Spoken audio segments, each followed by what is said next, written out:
En attendant les développements devant les tribunaux américains, je discute des conséquences d'une possible fermeture de la ligne 5 du pipeline d'Enbridge avec Carole Montreuil, qui est vice-présidente de l'Association canadienne des carburants, une association qui représente, entre autres, des entreprises engagées dans le raffinage de produits pétroliers.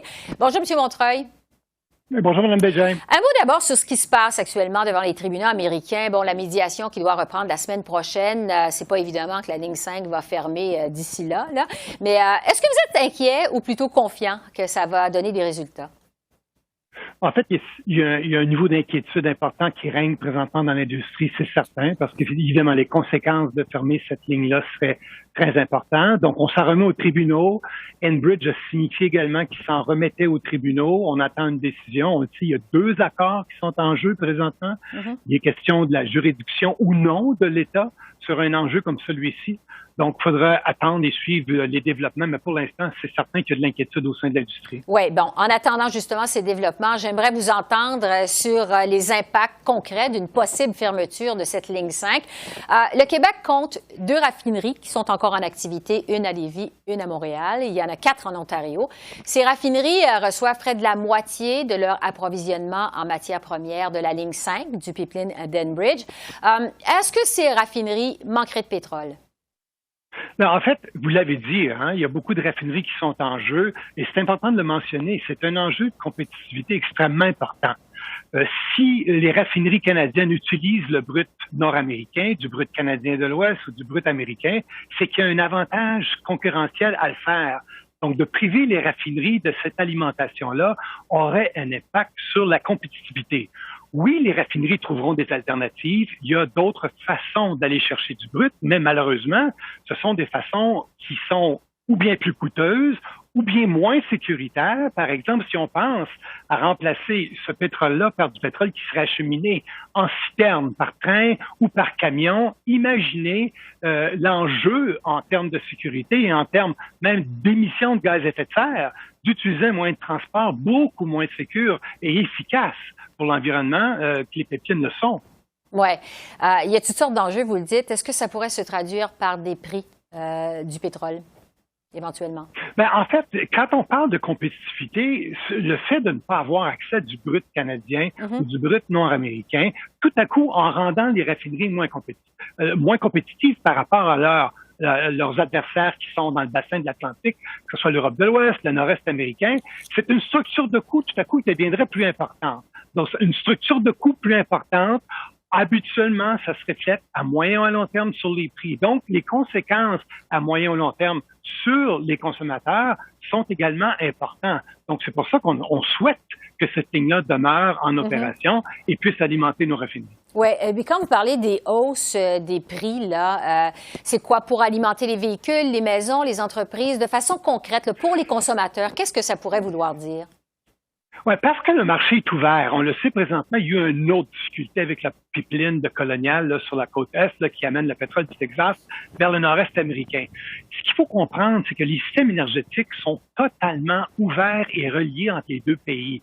Donc, quand il y a des soubresauts, comme la ligne 5 le fait présentement, comme la ligne coloniale le fait depuis la fin de semaine, ces systèmes-là sont reliés. Personne ne peut prédire est-ce que cet impact-là représente quelques sous ou plusieurs sous. On l'a vu durant la fin de semaine, les lignes d'attente aux stations-service américaines à cause des enjeux du pipeline colonial.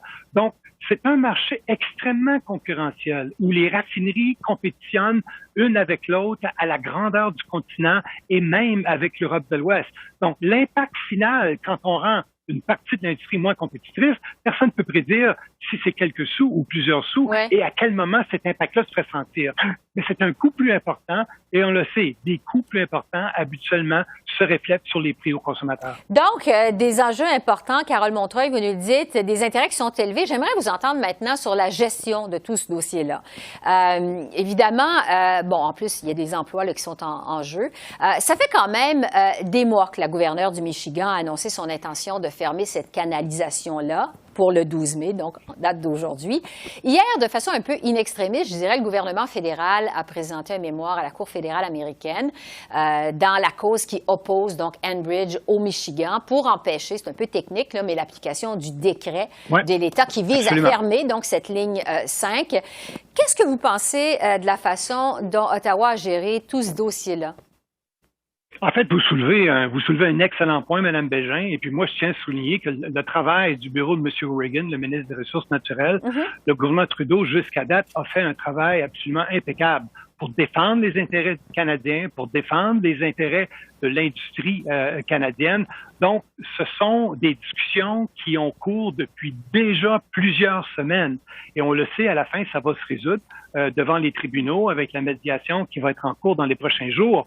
Mais à date, je dois dire que le bureau du ministre des Ressources naturelles, le gouvernement, l'équipe canadienne qui gère ce dossier-là, jusqu'à date, a vraiment fait un excellent travail pour défendre les intérêts canadiens. Oui, vous dites un travail impeccable, mais l'opposition aux communes reproche au gouvernement Trudeau d'avoir trop tardé à agir. Le premier ministre Trudeau, lui, se défend, dit que ça fait des mois qu'Ottawa travaille sur ce dossier-là. Est-ce que le Canada a agi quand même trop peu, trop tard, là, pour reprendre l'expression consacrée? Mais comme on le disait au début, il y a deux ententes qui sont en cours. Par exemple, l'entente qui prévoit avoir un remplacement de la ligne existante par un tunnel souterrain où la ligne serait complètement enfouie, où la ligne, ou s'il y avait un déversement, tout ce déversement-là serait contenu dans ce tunnel. Tous ces travaux-là et l'autorisation de ces travaux-là ne datent pas de quelques semaines. Ce sont des autorisations qui datent de 2017-2018. Donc, déjà, le gouvernement canadien avait participé à permettre que ce projet-là se fasse pour rendre l'ouvrage plus sécuritaire. Donc, à ce niveau-là, on voit bien que le gouvernement canadien a été impliqué depuis longtemps pour faire en sorte que ce pipeline-là soit plus sécure à moyen et à long terme. Donc, le travail qui ne date pas d'hier, selon ce que vous nous dites. En terminant, M. Montreuil, on sait que votre industrie, l'industrie du raffinage, a été vraiment durement frappée par la pandémie de COVID-19. Évidemment, la consommation d'essence pour les autos, le carburant pour les avions. Juste un exemple, ça a chuté de façon absolument draconienne. Jusqu'à quel point la fermeture de cette ligne 5, si ça devait arriver, arriverait justement à un mauvais moment pour votre industrie?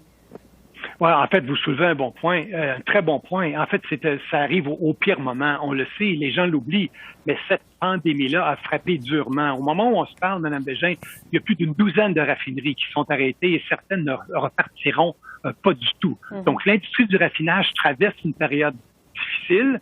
Et là, cette goutte-là additionnelle que représente l'enjeu de la ligne 5, c'est une goutte de trop, peut-être, pour certaines raffineries. Donc, il faudra suivre ce qui arrive avec le dossier. Mais certainement, l'industrie du raffinage n'a pas besoin d'un enjeu additionnel comme celle de la fermeture potentielle d'un pipeline au moment où on se parle avec les difficultés que l'industrie traverse. Oui, on va suivre donc les développements sur la ligne 5 devant les tribunaux. Carole Montreuil, vice-président de l'Association canadienne des carburants. Merci beaucoup. À bientôt. Au revoir. Au revoir.